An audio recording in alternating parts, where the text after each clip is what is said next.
چې په بنده کې د الله صفت کم چې د رب العالمین خپل ذاتی صفت ته د هغې دعوه کول چې دی بنده کې دا صفت شته هغسې چې څنګه الله کې دی دې ته بیا کفر او شرک وایي، شرک فی الصفات. نو د حدیث مقصد څه شو؟ داسې خو نشي ویلی چې د رب العالمین کم ذاتی خپل صفت ته خاص دا ځان کې پیدا کې، دا خو انسان کې نه پیدا کیدی شي او نه ردی زمونږ عقیده کیدی شي. علما په دې کې لوی تحقیق کوي، خو اسانه خبره چې تاسو په پیښ شي هغه دا چې رب العالمین کې کم صفت دی مسلمان له پکار دی چې حتی الامکان د خپل وس مطابق هغه صفت په ځان کې پیدا کی. لکه الله رحمان دی رحیم دی، چې کم سړي باندې ظلم شي مظلومی الله په رحم کوي، مسلمان لم پکار دی چې په خپل زړه کې په مظلوم او په بے کس او بے سوکه مسلمان رحم راولي. الله له قدرت شته، قادر دی، جبار دی، زورور. مسلمان لم پکار دی چې کله دی داسې یو سړی وویني چې د په دین عمل وکړي، د په الله، د په رسول، د په قرآن، چې دی په ځان کې قدرت او طاقت او جباریت پیدا کی. رب العالمین نه خوراک کوي، نه سکاک کوي او نه شهوت لري، دا زمونږ ایمان دی. الله خوراک ته محتاج نه دی، الله سکوت او اوبو ته محتاج نه دی، الله خواهشاتو ته حاجت نه لري. مسلمان لم پکار چې حتی الوسع د خپل وس مطابق چې سی وس کیږي په ځان کې دا صفت پیدا کی. اوس څنګه دی؟ هغه دا چې سحر نه تر ماښامه پورې، د سبا خطونه تر ماښام نور پرېوتو پورې دا درې صفته مسلمان په ځان کې پیدا کی. دا د الله یو خوی شو، د رب العالمین یو ادنا غوندې په ځان کې یو رکوټې غوندې صفت پیدا کول شو.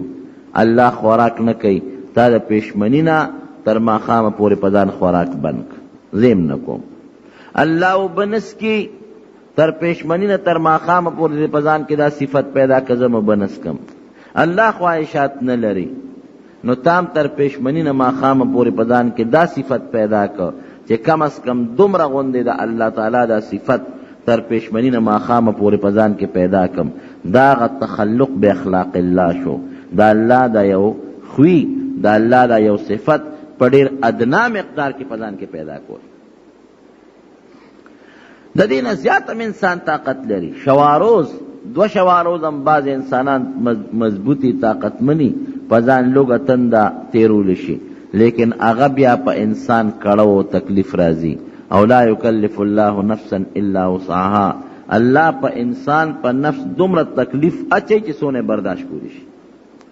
اوس نبی علیہ السلام به صوم وصال کو، یو هفته به پرلپسې روژه وه، ماښام به نه ماتوله، نه به پېشمنۍ کو.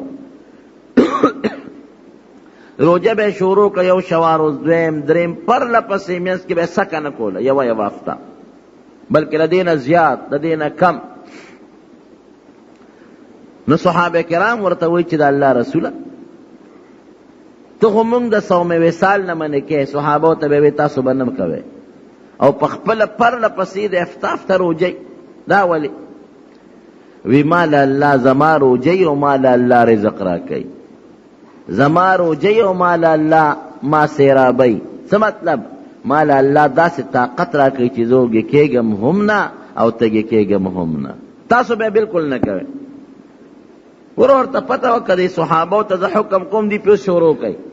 دا خو صحابه دی، مضبوط دی، دین سره مینه ده، دی به په کوشش دا روژه ضابطې ته مرسئ. وروستو مسلمان بیا چېرته هغسې کولی شي؟ نو صوم وصال به نبی علیہ السلام کو او په امت باندې منې کړی، وی تاسو به قطعا نه کوئ. نو هغه عبادت رب العالمین په انسان لازم کړی دی، په مسلمان چې د هغې طاقت لرلی شي من حیث العموم. یو دوه نه، ټول مسلمانان. نو د پېشمني نه تر ماښامه پورې دا د خوراک او سکاک او خواهشاتو نه بندېدل عام مسلمان کولی شي، او شواروز یا د هغې نه زیات عام نشي کولی، خاص به کوي.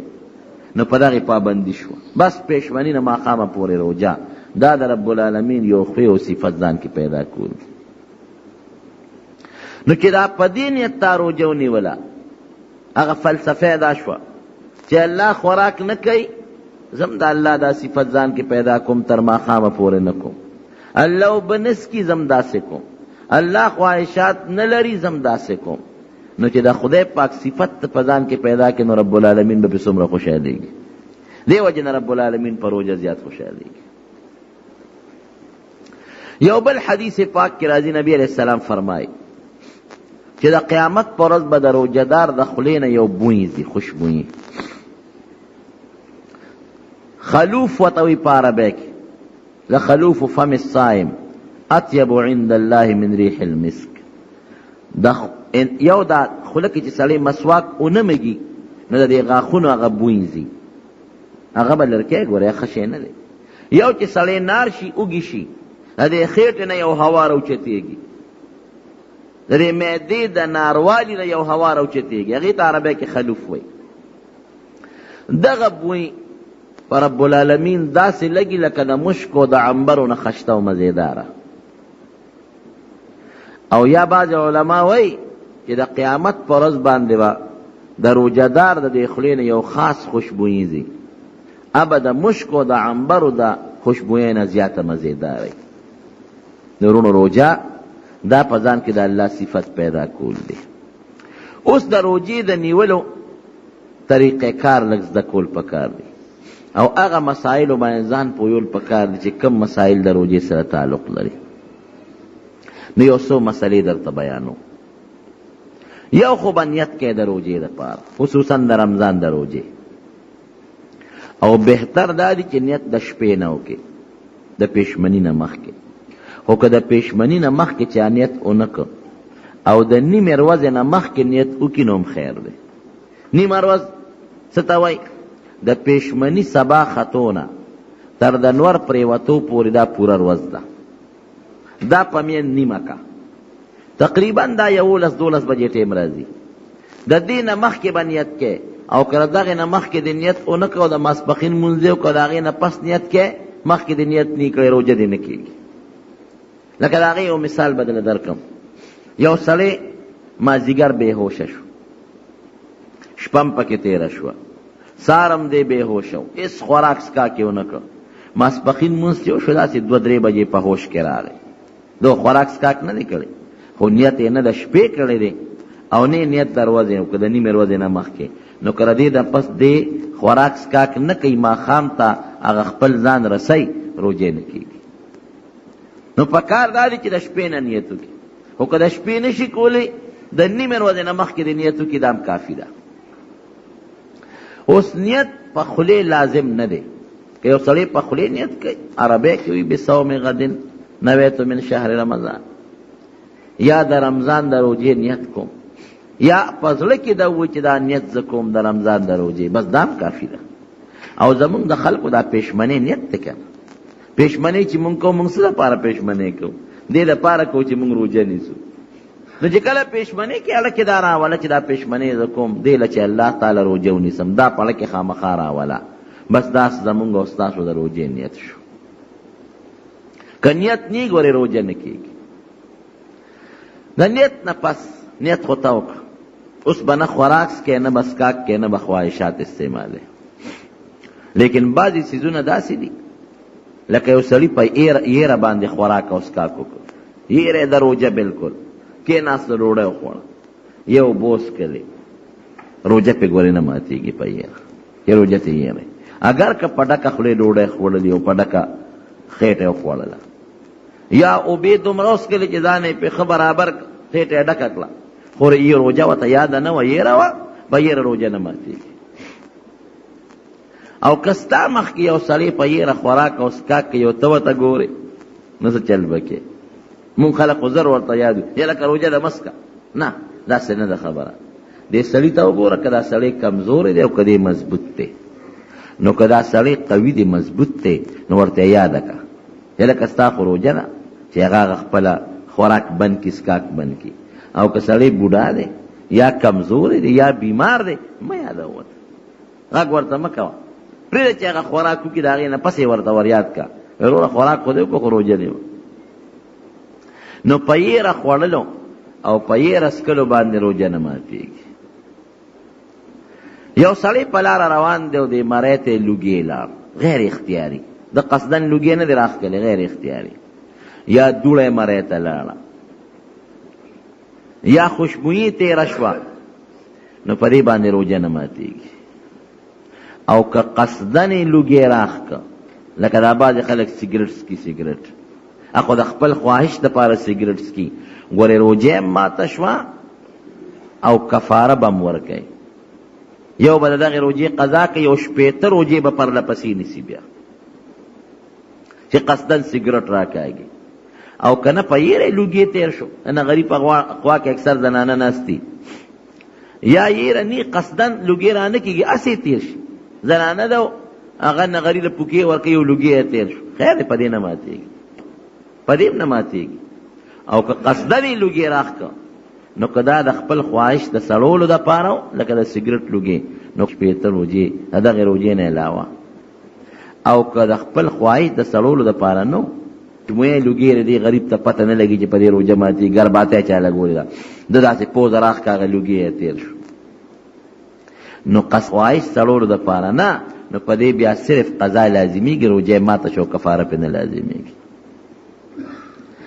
که یو سړی په لاره روان دی او باران ورېده او د باران هغه اوبې خولې ته لاړې، روژه ماته شو، قضا لازمه ده خو کفاره پې نشته. یا ګلی وریږي او د ګلی دانې خولې ته لاړه، هغه تېره شوه.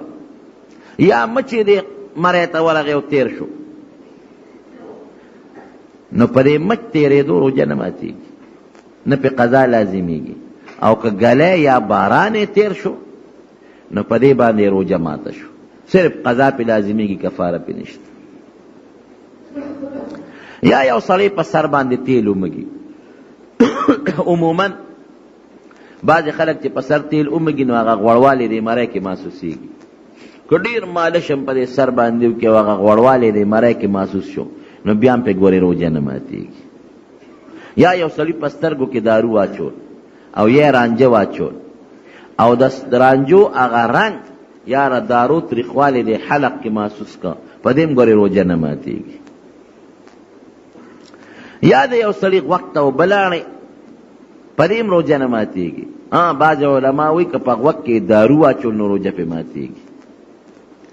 یا یو سړی په پوزه کې دارو واچوي، په هغې ګورې روژه ماتېږي، پوزه کې چې دارو. یا بعض انسان هغه سپری کوي، د سپری کې هم رطوبت وي، نو که دا سپری په پوزه کې وکړه او که دا سپری په مرۍ کې وکړه، روژه یې لاړه برباده شو. که یو سړی په غسلخانه کې لامبي او یخوالی دومره اوبه یخې وي چې د دې وجود ته هغه یخوالی وردن نه شو، په دې روژه نه خرابېږي، نه ماتېږي. او که په خطا باندې اوبه تېرې شوې، روژه ماته شوه. خطا څه ته وایي؟ لکه سړی په غسلخانه کې لامبي، روژه ورته یاده ده، او ناګاهانه د اوبو هغه بوجه دې خولې ته ور مخامخ شو، اوبې تېرې شوې، د په مخ اوبه اچولې او هغه اوبې نیغې مرۍ حلق ته لاړې، دې ته خطا وایي. یو خو چې روژه ورته یاده نی، هغې ته یېره وایي، او چې روژه یاده یو اوبې تېرې شي بې قصد، هغې ته خطا وایي. نو په خطا روژه ماته شو، صرف قضا پې لازمه شو. که یو سړي الټی وکړې، نو په الټو کې زموږ د علماو ډېر اوږد اختلاف لیکلی دی، خو چې کوم راجح قول دی هغه درته ذکر کوم. که یو سړي الټی دا تروې اوبه د خولې له راغلې او واپس یې تېرې کړې، روژه ماته شو.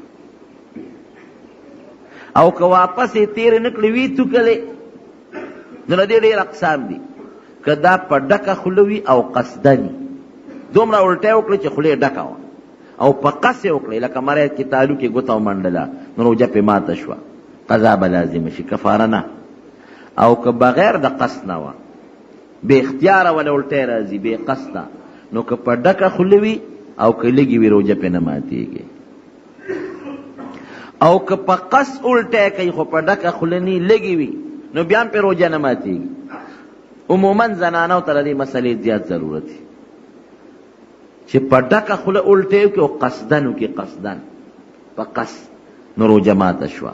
او که په ډکه خوله نی، لږې وي، یا قصدن نی، بې اختیاره راځي، یا د بیمارۍ له وجې نه راځي، نو په هغې کې به روژه نه ماتېږي. که یو سړی انجکشن وکړي، ستنو لګئ نو که د رګ وي او که د مټي په دې روژه نه خرابېږي. د انجکشن روژه نه ماتېږي. که دا ټوپ نه دی دا ډریپ چې دا خلک لګئ په دې باندې هم روژه نه خرابېږي، نه پې مکروه کېږي او نه پې ماتېږي. دا خو انسان بیمار دی، ضرورت په بنیاد ورته ډاکټر ډریپ ولیکي، روژه نه خرابېږي. یو انجکشن مفتی شفیع صاحب رحمت الله علیه لیکلی ده چې هغه وایي د ملا په دې رګ کې والي کېږي، هغه نیغ په نیغه معدې ته ځي، نو په هغې وی روژه خرابېږي. او په نورو ستنو که په رګ کې وي که په مټي او که په ټوټي وي په هغې روژه نه خرابېږي. که سړی په دې خېټه کې دارو دلته زخم دی زخم او په زخم کې دارو واچول، یا په سر کې زخم دی او په هغې کې دارو واچول، نو که هغه زخم دومره غټو چې دا دارو نیغ په نیغه خېټې ته ورسېدل یا د دماغو ته ورسېدل نو روژه پې لاړه. او که زخم دومره غټ نو معمولی زخم دی دارو دې پې واچول هغه زخم جذب کړل خېټې ته یا دماغو ته نه رسېږي نو په دې روژه نه ماتېږي.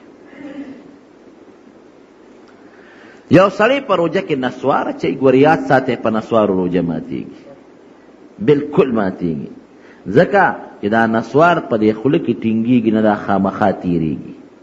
ګنې زه نسواري تجربه وکړي په دې خوله کې د شونډه کې د نسوار واچوي